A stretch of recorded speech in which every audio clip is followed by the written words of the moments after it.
Da-da-na, da-da-na. Week 5 continues with the NFL. We had some great games last week. We had some terrible games last week. You got a couple of them pretty close to right, but you can't win them all. What are your thoughts on last week? Anything to highlight? Anything to jump over? I know we've got some big trade rumors to talk about right now. I know Adams wants out. It's whether he's going to go to Kansas City, New York. There's a lot of spots he could go. What are your Well, I thoughts? just Where think we like at the this week? main thing is people still think this Kansas City team's the number one team, and yet they continue to limp through every single game, barely beating anybody, but still winning. And so I think they have a comeuppance. I also think that Minnesota is a team that is kind of a pretender, and I think their defense is a one look D, meaning once you get one look at them, I think the next time teams will have different game plans. And you could see how quickly the Packers adjusted as Jordan Love picked apart the defense solidly in the second half, throwing for 400-ish yards on 55 passes. I do not think the Packers are going to have a problem with the Vikings in the second half. I also think they learned that they needed to blitz Sam Darnold. So those are some things that stood out to me last week. The Bears got another win, although it was another Caleb ugly game. And then the Jets struggled, and there's a lot of upset people in New York, including a coach who seems like he's just can't handle the job, to be honest. And you get another great performance from Jaden Daniels. Jacksonville looks like they are skidding, and Buffalo had a real turkey. So it's a pretty interesting season. Every week is overreacted to, but most of the good teams will continue to win, but they'll have those surprise losses. It's just not teams aren't very consistent. It's a long season. Well, let's kick things off. We've got a good Thursday game this week. We've got the Tampa Bay Buccaneers taking on the Atlanta Falcons in Atlanta. Right, meaningful division game. So that's a big important thing too. And keep in mind, the home team has an advantage on a short week like this. So I do give an edge to Atlanta in this game overall. These defenses are both middle of the road. I would think if you have guys in this game that you're going to play, if you're a Kirk Cousins guy, I wouldn't be right now. To me, he's a bottom 15 quarterback, but Bijan for sure and Drake London. Kyle Pitts had a really nothing week last week, so I'd look for him to do a little bit more in this game. As far as Tampa goes, Baker's been hot, so I'd keep him in. And then Bucky Irving's making a kind of nice play as moving towards a starting role. Should be a nice surprise fantasy guy that we kind of highlighted a few weeks ago. And then Mike Evans and Godwin are definite plays in this one. Cool, cool, cool. I really like the Bucky Irving pickup. I think he's been a guy that was really quiet and he's slowly trying to make his name out there, which he's doing a good job. So, all right. Following that Thursday matchup, we've got a good one Sunday morning. We've got the New York Jets taking on the Minnesota Vikings. The Jets last week lost to Bo Nix, who had -7 passing yards to the first half. What are I your think this is a thoughts? good setup for a betting setup. I think I definitely like the Jets in this one in terms of a betting setup, just because of Minnesota covering and Jets not covering for so long. I like that as a setup. I think the Jets are obviously rumored to get Davante Adams. If you've watched, we talked about Garrett Wilson the last few weeks. I do not think he's been impressive. I think they're not Rodgers and he are not on the same page. I think there's a lot of problems there. You also have problems with the running game. They have not been able to run the ball, which has been a problem as well. And people who wanted expected good things out of Brees Hall have not seen them, not last week anyway. I do think though what you're going to see in this game is I think you're going to see a little relapse from Sam Darnold of the Vikings. So if you have your Vikings guys, I mean, you're definitely going to want to play Aaron Jones, who's been electric, and Justin Jefferson. But I wouldn't go deep in this one with like somebody like Addison. And I kind of think this is going to be a bad game for the Jets. Keep in mind the Jets defense ranks top 5 in total defense. They don't give up a lot of yards. They don't give up a lot of points. They haven't played great teams offensively either. So keep that in mind. But this is a strong defense. And I do think what they're going to do is I think they're going to put a little more pressure. I think Packers game would have been much different had they put more pressure on Darnold, because Darnold looked like he got some nervous feet late in that game. And the Packers just needed a couple more looks, and I think they would have won that game last week. Well, Minnesota's getting 2.5. What are your thoughts? You think they're covering that, or do you think the Jets are No, gonna? I'm taking the Jets in this one. I think it's a tight game. Don't forget it's a long road trip game too.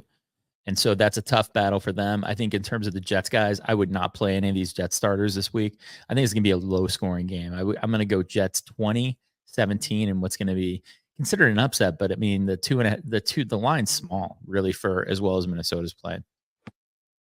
Yeah, over under is 40.5. So I imagine you're taking the under on that. That's what I was thinking too going into that game. Now we did glance over it. The Thursday night game. It looks like Atlanta's getting 1.5.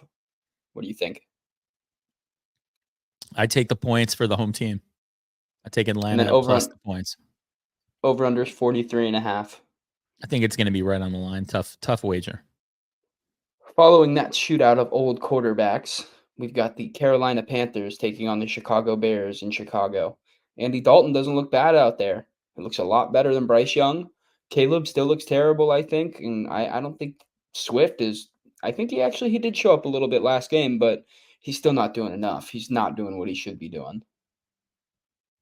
Yeah, well, I think this is a tough matchup for your fantasy guys here. I don't think I'd be too excited to have the Carolina guys or either of these guys in terms of anybody on Carolina offensively. I'd probably stay away from everybody. I mean, Andy, old man Andy, Andy Dalton, he's been okay, right? But I wouldn't expect a lot here. Chuba Hubbard, maybe in deeper leagues, you have to go there. Deontay Johnson's okay. I did hear some rumors about him being potentially tradable. But I would not be super excited to be running Andy Dalton here against a good Bears defense. The Bears really, this is one of those ugly games. The Bears need another win and they're playing at home. I think this is an ugly Bears win, 23 or 2017. And as far as the Bears go, DeAndre said the good thing about a game where low scoring game like this, where one of the things you're seeing with the Bears offense now is there is an emphasis to get the running game going. And I think that's going to help Swift because he's going to get the carries. He really hasn't gotten the carries to start the year. And I think he should have a good chance running against his Panthers defense, which is not a strong defense. They rank 28th overall. So I think this bodes well for a good Bears offensive game. I'd say 24-14 Bears in this one. So about 38 Cool, total cool. points. Cool. So you answered my next question. Bears are going to cover the 4, and it looks like we're going to be under that. What is it, 42.5? Sweet. Right.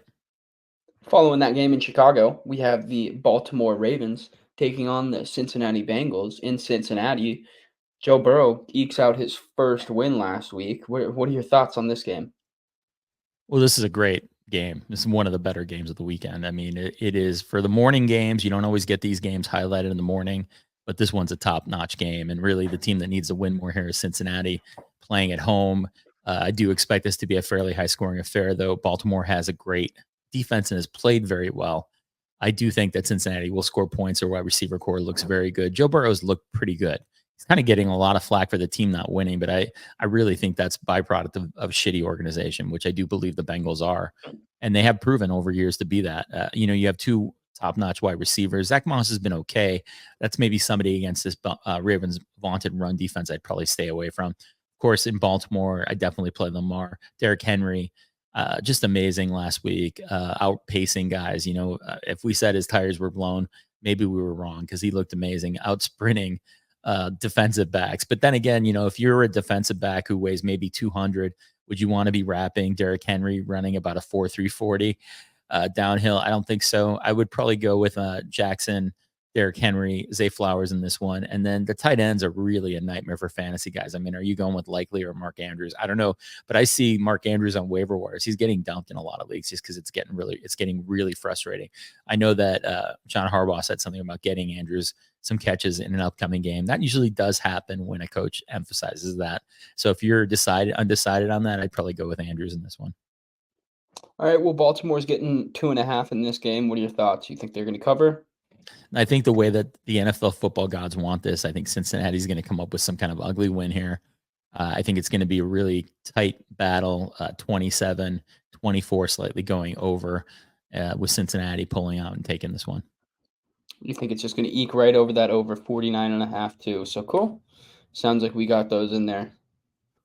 Following the Bengals game, we've got a pretty beat up Miami Dolphins team and a New England Patriots game in New England. What are your thoughts on this one? I know there's some rumors going out about Tyreek maybe getting traded too. That one I don't think is anywhere near as likely as the Adams. I think Adams has said that he wants out. I don't think Tyreek said he wanted anything, didn't want to leave. I mean, I know I've I think spoken he to you likes. outside of the. I don't see Tyreek leaving that Miami lifestyle. I think we're going to see Tua back. Tua has been cleared to play, but he is on IR, so he's not able to come back this week. He's probably still 2 weeks away. They may get Mostert back in this game. I would say, this is a kind of a win where I think Mike McDaniel, he's got a long contract, so he's not really a hot seat candidate, but I would say he should be. And I think he's probably the most overrated coach in the NFL right now because they are not. I think the mark of a good coach is winning when you have guys go down. and it looks like they have no plan B after Tua because their offense is sputtering. They're not scoring points. Fantasy wise in this, I think the guys to look at in this one is I think this is a game where the Dolphins really need to show their running backs. Do check in and Achane and Mostert may play in this one, and they would be big contributors against this. Even though it's a tough New England defense, New England is not going to blow anybody out with their offense, which is terrible. And so you're going to get one of these games where it's like a 17-14 game. I think I'm going to give the edge to Miami in this one. Yeah, I think Miami is going to cover the one. Now, 36.5, I think that's going to be too tight to bet on. But I will say, I did see the stat running around a little bit ago. Mike McDaniel is 1 for 6 without Tua. Right. And something to note this week going into the games is you do have two pretty prominent offensive teams on bye weeks. You have the Lions, which you're going to have to struggle with, and the Eagles, two juggernauts, and then you have two not so juggernauts. One that could be, they just aren't. I mean, you have Tennessee and the Chargers, and neither of those offenses have been very good. So you should be able to go through those. And Philadelphia and Detroit definitely will hurt in some leagues for some guys, but you got to manage that. It's part of winning your fantasy league. Yeah, that's the reason that they tell you when those guys have a bye week when you draft them. You're not just supposed to That is forget right. about You that. do have to. You're supposed to look at it. That's what your bench is for. Following that matchup in the Northeast, we have the Cleveland Browns taking on the Washington Commanders. I think Washington, they looked all right. What's his name? The old receiver. I can't think of it. You'll probably jump on the name right. McLaurin. McLaurin looks great. I mean, he's still making good plays out there. They were able to easily walk through Arizona. What are your thoughts on this game? Well, look, it's the same thing. I wish, and I think that the coach wants to. Stefanski, I think he wants to play Jameis Winston. I don't think he's being allowed to. But I think with Watson, he still looks the same. He looks like he's not. He's lost a lot of confidence. He doesn't look like he wants to play, and I think he's being forced. The coach is kind of forcing him to play. Not the coach, but the management ownership group is forcing him to play. So I would love to see Winston out there because I think this team could get a little bit of a boost because a lot of guys are going to lose heart having to go through that. I think somebody like Amari Cooper, he's definitely been moving on the trade block, and you have Njoku, who's a really solid top 10 tight end who is not performing either at the way he can. Certainly not the way he performed with Joe Flacco last year when he came in. So you have a bunch of guys here fantasy-wise who I'm not super excited about. The only upside here is there should be a lot of passing because Washington's been scoring. And I don't see the Cleveland being able to slow down Daniels in this game. So I think there's a really high scoring game where Washington is not really punted. I mean, they're like first down machines, and they're a scoring team right now, one of the top scoring teams in the NFL. So the only benefit to guys, your wide receiver guys here for Cleveland is they're going to have to throw a lot. So I'd expect a lot of garbage time to Njoku and Cooper, and Watson may have one of those fakey kind of games because he's forced into throwing so much against somebody like Daniels and the Redskins. And yeah, the Redskins, they're starting to be, good favorites fantasy wise to play. I mean, you have Daniels number 1. He's top 5 right now, NFL quarterbacks in his rookie season. That's really impressive. Brian Robinson's been okay. The guy who's kind of an interesting guy to look at the next few weeks, just depending on Eckler, is Jeremy McNichols. Maybe in deeper leagues, you want to take a look at him. McLaurin's been really top notch. I mean, his numbers could be better, but they're starting to creep. You have to look at NFL seasons in terms of like semesters or like quarters. And if you look at McLaurin first couple games, didn't do much.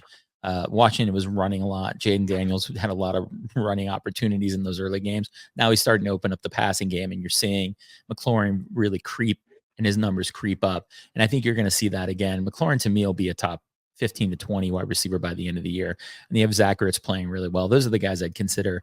In this game, I do think this is going to be a blowout. I think Washington has showed just the ability to score on command. I think their offense has looked amazingly good.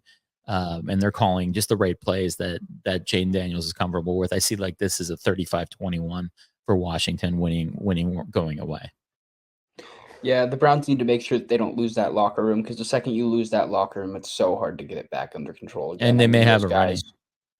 Yeah, I'm not sure where they're at, but it's tough when you don't have faith in the franchise. You don't want to play. I mean, these guys, we're talking about guys that are already paid. These guys have made it. The fact that we're still getting good efforts out of them, I mean, it's just some guys, they get there and they're done. Now, this game, we've got Washington -3. You obviously think they're covering that and think it's going to go over the 43.5, high scoring.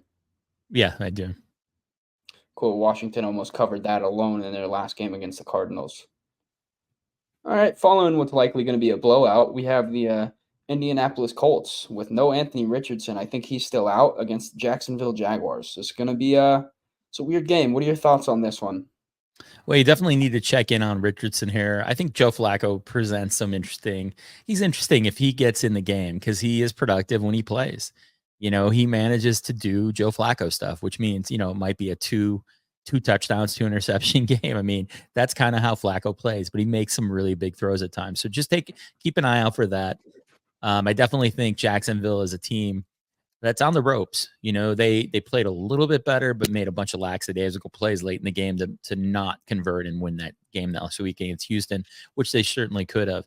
I think this is going to be a low scoring game, potentially 24-21 game or 24-17, right around the number, the over under, pretty tight to call.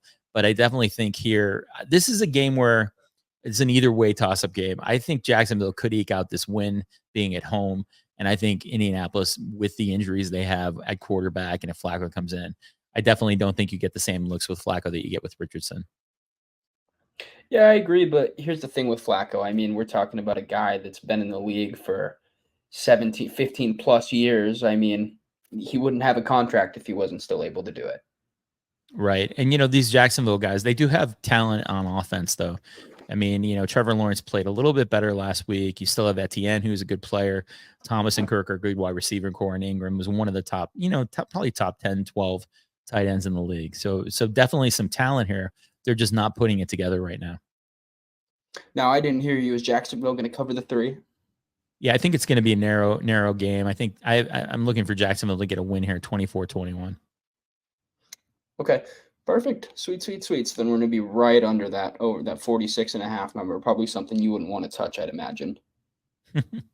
No. Following that good weather down there in Jacksonville, we've got the Buffalo Bills taking on the Houston Texans in Texas. What are your thoughts on this one? I think Buffalo's coming off a beatdown from Baltimore last week, where they made a couple key mistakes at big times and it kind of rolled out of control on them. I think Houston eked out what they're becoming a good team, eking out a win they probably shouldn't have had against Jacksonville last week. On this load up your regular starters, I think, Josh Allen will bounce back in this one. I definitely think Cook has been solid as well. Kincaid at tight end has been strong for them. And then Shakur and Coleman definitely developing, but they're going to be a little more inconsistent. I think Houston, you're seeing what we talked about early in the year is that Stephon Diggs is still the number one here. And you're getting a little bit more mixed production out of Nico Collins and Tank Dell. Schultz has been solid, not great. Check the status of Mixon because he's been dinged up all year. And yeah, definitely play your CJ Stroud action in this game. I think, this is going to be one of the top games. Again, in the morning, you have two really top AFC games. And this is another one. I think a very tight game.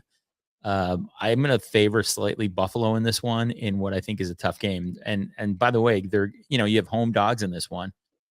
So that's always an interesting bet, when you have a home team getting points. I think it's a very close game. Going to be a 3-pointer down to the wire, probably about a 27-24 game. Well, I did just want to correct you. You said that it's a home team getting points. They're only getting a point. Spread's going to be 1 on this one. No, road team getting points. I mean, home team getting 1 point. That's true. Yeah, I mean, so you think Houston's going to cover?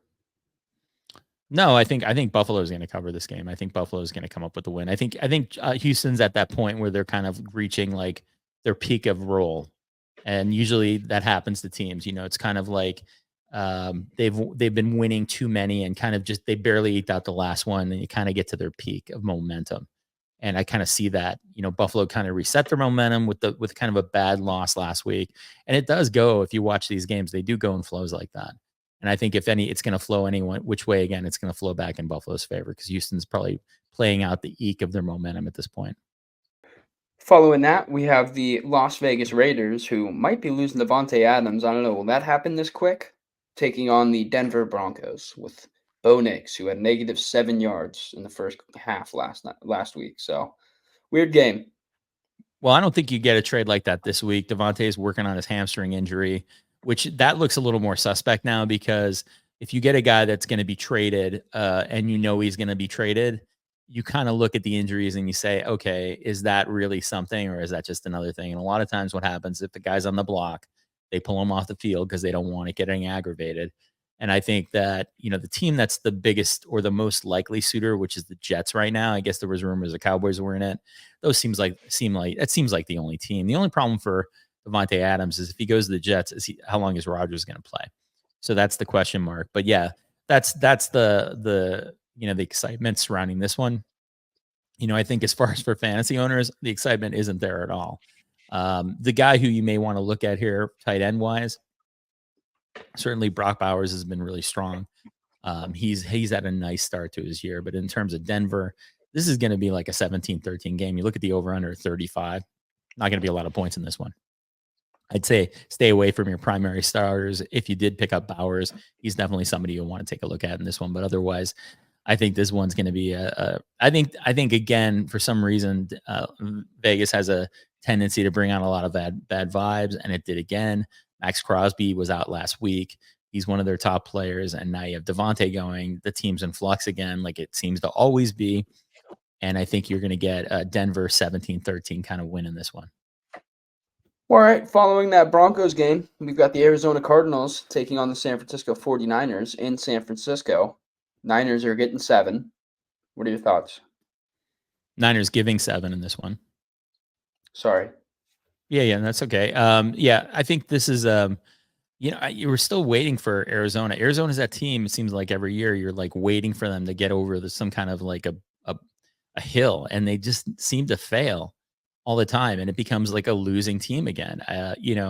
They do have a lot of offensive talent. I think, offensively, fantasy wise, Kyler Murray's been strong, Connor's been strong, Harrison's been good, and McBride, check his injury status. You might have to go with Elijah Higgins in this one, but check the status on that. But they have a lot of offensive talent. I think the Niners quickly re-upped their injured players and had a pretty good week last week, doing well. I think you saw Purdy have one of his best games of the year. There's rumors, or there's reports about Christian McCaffrey now having both Achilles injured. That does not bode well for him for the rest of the season. Mason's been strong. If you've picked him up early in the year, you were very fortunate, and he's been great. And then just check your status here of Debo, Brandon Ayuk, and Juwan Jennings and Kittle, because those guys have been questionable to probable all week. So you're going to have to check in, but definitely would want to reload with Kittle here and Debo if they get on the field. I think the 49ers in this one, 27-20 here. Right on the number. If you're a fantasy owner and you took McCaffrey in the first round as one of your first picks, are you still holding on to him? Well, I think you do. I think you do, because if you put the money on him, that the Niners are going to be a team that's going to be competing hard late in the season. And that I'd be starting to think about when my playoffs are. So a guy like McCaffrey, it's dead weight right now. There's no point in cutting him because he hasn't officially been declared out. And the worst thing in the world would be to see him on somebody else's roster playing you in the playoffs. Well, speaking of injury, we've got the Green Bay Packers taking on the Los Angeles Rams in LA. Love didn't practice on Wednesday. The Rams are down both of their wide receivers. I mean, it's a pretty banged up game. What are your thoughts on this one? Well, I think for the Packers here, you're going to have, I think if you watch the Packers game, you see that Love played extremely well in the second half after starting in a really tentative manner. One of the interceptions he threw was what they'd call a 50-50 ball, and his wide receiver just miscommunicated with him. I think Love is a must play in this one. I think the Rams are a mash unit defensively and offensively. It is not a very good team. It was a team that a lot of people thought would make the playoffs at the beginning of the year, but it looks like they're not going to make the playoffs. They're just too badly injured with 2 of their best wide receivers out. But I think definite starters in this one. I think you'll see the Packers get up early and be able to grind this out with Josh Jacobs and Emmanuel Wilson at running back. Definitely play Jaden Reed. He's been one of the most electric players in the league. Christian Watson, he looks like he's going to be out for this one from early reports with ankle injury. And then Tucker Kraft and the Packers tight ends have been kind of questionable because they're using both. And so the platoon is really hurting production overall. I'd give them a little bit of a nod to Tucker Kraft in this one. As far as wide receivers go, Jaden Reed and Romeo Doubs in this one. For the Rams have been kind of a mess. Stafford's been good despite the problems with Cup and Nakua being out. I mean, those are two of the top. If you looked at the league, at the beginning of the year, those would be two of the top 20 wide receivers in the league, and they're both out. Stafford's been solid. I mean, top 20, not going to be one of your top guys right now. If you have other guys, I'd probably play them just because they lack competent talent. Kyron Williams still a play, but definitely not as dangerous when defensive teams are going to cram the line. Packers defense is good. I'd expect Stafford to have a bad game against a Packers secondary that's picked a lot, has made produced a lot of turnovers. I think this is going to be a blowout. I think Packers 31-14. All right, so we're going to be coming in right under that 48.5, but Packers are going to cover the 3, it sounds like. So good to know. Next up, we have the New York Giants taking on the Seattle Seahawks in Seattle. Seattle looked great in that primetime Monday game. They look good at times. Their defense let them down for sure, but they definitely produced offensively. I think Metcalf, Walker, Charbonnet, Geno Smith looked good. Noah Fant was productive. They have a lot of offensive starters in this. Giants defense has been okay, not electric, and I definitely give the edge to Seattle being at home in this one. And I think New York. I think if there's any little ray of light here, it's that Daniel Jones has played well, and so has Malik Neighbors. Check the injury status of Neighbors, who was dinged up in the last game, but has had, a bunch of rest because they had the Thursday game last week. I would check his injury status. Devin Singletary has been okay. The problem in a game like this is I see this getting a little lopsided really fast. I think this could definitely be a blowout of 31-17 or in that neighborhood for Seattle. All right, so we're thinking Seattle's going to cover the 6.5. Then 43.5. You think it's going over? You think it's going to be pretty close? I think it's going to go. I think that number will go over. Well, after that battle in Seattle, we find ourselves at Sunday night. We have the Dallas Cowboys taking on the Pittsburgh Steelers. I know you said that you were talking about Davante Adams. That was a team that they might be making some salary cap to get him over there in Pittsburgh. To be in Dallas, you mean? No, there Pittsburgh. Is some story there. Yeah, there's some talk about Pittsburgh as well. I just don't see the Pittsburgh Steelers getting Davante Adams. It just doesn't fit their franchise. And also having really kind of mediocre quarterback play, I don't really see him going to play with Justin Fields or Russell Wilson. I just don't see it. I mean, he's gone through this with Derek Carr and then all the other replacements in Oakland and Las Vegas, I should say. And I think Davante Adams wants to win, but he also wants to produce numbers. You can't be a guy who's had over 100 catches and 10 touchdowns 4 years of your career and then go down and suffer production. Although he does want to win, let's be frank, he does want to win. You can't have those production drops alone. I can't see it happening. But in this game, Dallas has the same problem. Even if they got somebody like Davante Adams, it's the same problem. They can't run the ball. And so, them beating a crappy Giants team, big deal. It was a crappy win. To me, nothing's changed there. Jake Ferguson, solid. CeeDee Lamb, you're going to start, and you're going to start Dak in most of the leagues. But, Pittsburgh's defense is going to be they make these games really ugly. They're not giving up a lot of points. It's going to be something like a 17-14 game. I think Dak struggles a lot in this one. I think he throws a pick or two. I think the Cowboys, they're going to get like 20 yards rushing in this game. Pittsburgh, they live and die on sacking quarterbacks. And I think Dallas and Dak is going to have a tough game. I think CD will be productive, but it'll be one of his lower scoring, lower production games in this one. I think they're going to have a hard time getting the ball to him because I think Dak's going to be on his back a lot. As far as the Steelers go, it's kind of the same old story with the Steelers. They're going to make it an ugly game. They seem to always make it an ugly game. Justin Fields has been productive, but he, still not somebody I consider an elite player. Najee Harris has been strong. Pickens is interesting, and Freiermuth all kind of round out, but they're like all sub prime type of fantasy players. Nobody I'd really be excited about. I think there's going to be very low scoring, like 17-13 Steelers. Yeah, I think when we talk about the Steelers, we really talk about a totally average team. It's really, they're average at just about everything except for defense. Their defense is off the charts, but all their offensive, their big positions, wide out, tight end, quarterback, just average. But they're making it work. Yeah, Steelers defense, they've only allowed 5 touchdowns this year, 261 on average total yards a game. So their defense is excellent. In terms of their offensive players, you would see more out of Pickens. You're just not seeing Fields have the competency to throw him open and get him in playmaker type situations. And that's really the problem. So you're going to see, and that's what they're doing. They're trying to win games. The problem is the same problem with the Steelers. I don't see this team being able to win a playoff game. They will get to the playoffs just based on their schedule and based on what they've done so far. But this team's not going to get a playoff win, not based on this offense. But all right, following that Sunday night game, we've got the New Orleans Saints taking on the Kansas City Chiefs. I know the Chiefs have covered the spread 4 times now, which is usually doesn't happen that way. I know where your money is going to be already. What are your thoughts on this game? Well, the Chiefs have covered too many times in such weak ways. I am definitely going to bet against them once again. They just I keep saying they're like a team, and now they've faced another huge injury with Rice, and it becomes too many times. You can't keep going back to the well. Like if you know this analogy in any kind of sport thing, you go back to the well, and eventually the well runs dry, and the well's getting really dry for Kansas City. I do not see Davante Adams going to the Chiefs, by the way. I just don't think the Raiders would give up that kind of talent in the division. That would be kind of sacrilege. And I just don't think that they would do something so stupid. In terms of the Saints and Chiefs, I think this is a pretty even game. I think you have defenses that are kind of similar. Both very good players, make a lot of plays, but give up a lot of different, they're about middle of the pack for yardage. And I think you have 2 offensive teams. I think New Orleans is the healthier offensive team. I think somebody definitely in this game, I think Kamara can make a big difference here, just with his ability to catch passes out of the backfield.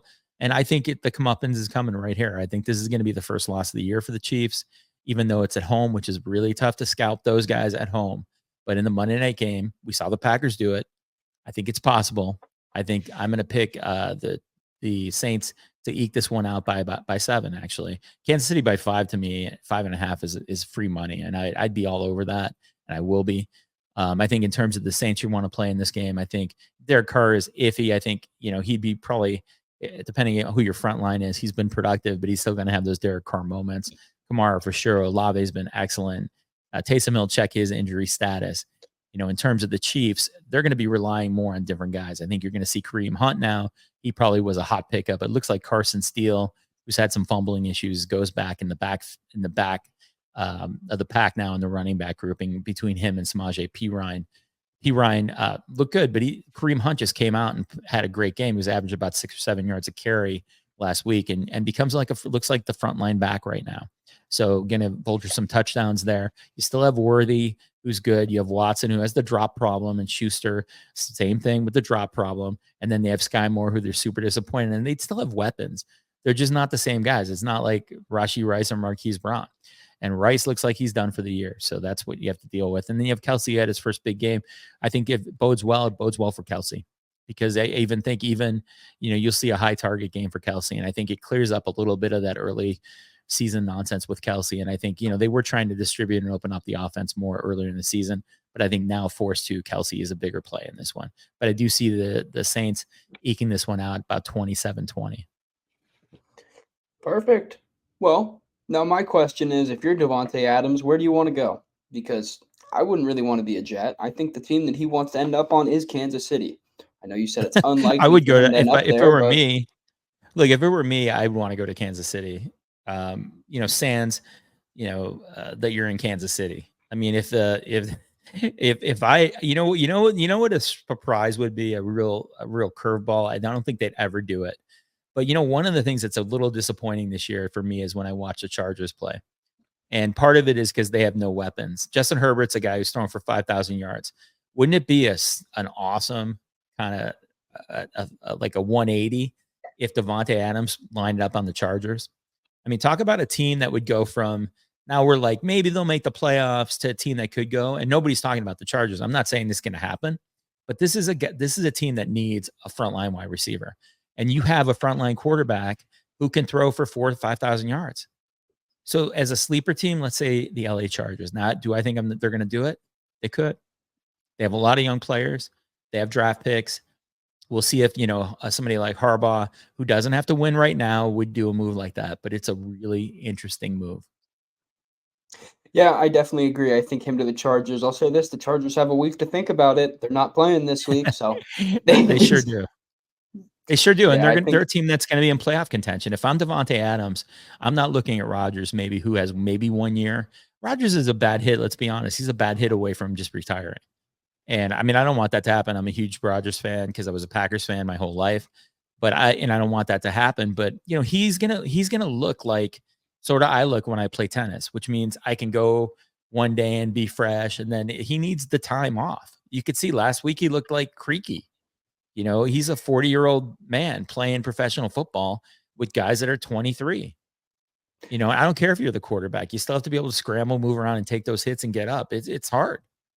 yeah. Rodgers doesn't look like the Tom Brady 40 either. He looks like the 45 or 50-year-old Tom Brady. He doesn't look as young as Brady looked when Brady was at the end of his career. He looks like he's, carry some people age differently. He looks old when he interviews. He looks old.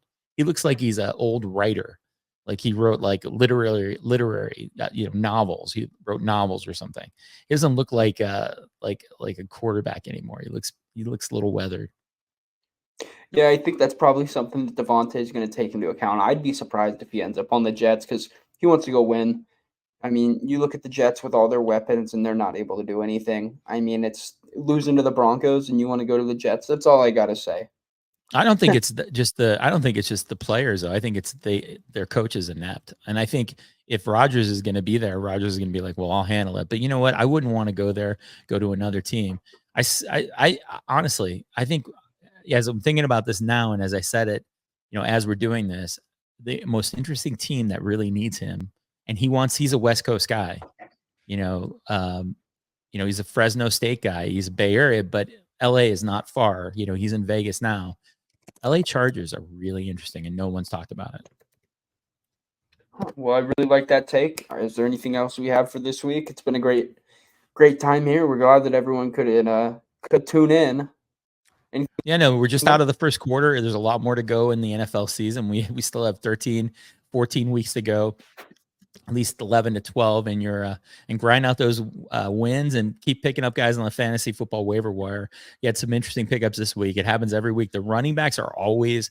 That's why I always say when you draft the wide receivers because it's way harder to get competent wide receivers during the year. There's always running backs that come out on the waiver wire, and we just had two again this week with Hunt and the guy McNichols from the Redskins. So you always get running backs because they get more injured. So how many have we had this year that were top flight running backs that came out of nowhere? Mason, who's now probably one of the top running backs in fantasy league. And you Yeah, have you have Bucky McNichols Irvin. coming on. It happens more. So when you think about your draft next year in the future, go after the wide receivers. Are much harder to replace, and you usually don't get guys come out of nowhere at the wide receiver position. Sweet. Well, that's gonna wrap us up for week. What is this? Week 5. Week 5. We are We're heading bouncing into out week of five. here. Heading into week 5. Yeah. We will catch you week 6. We'll see you then.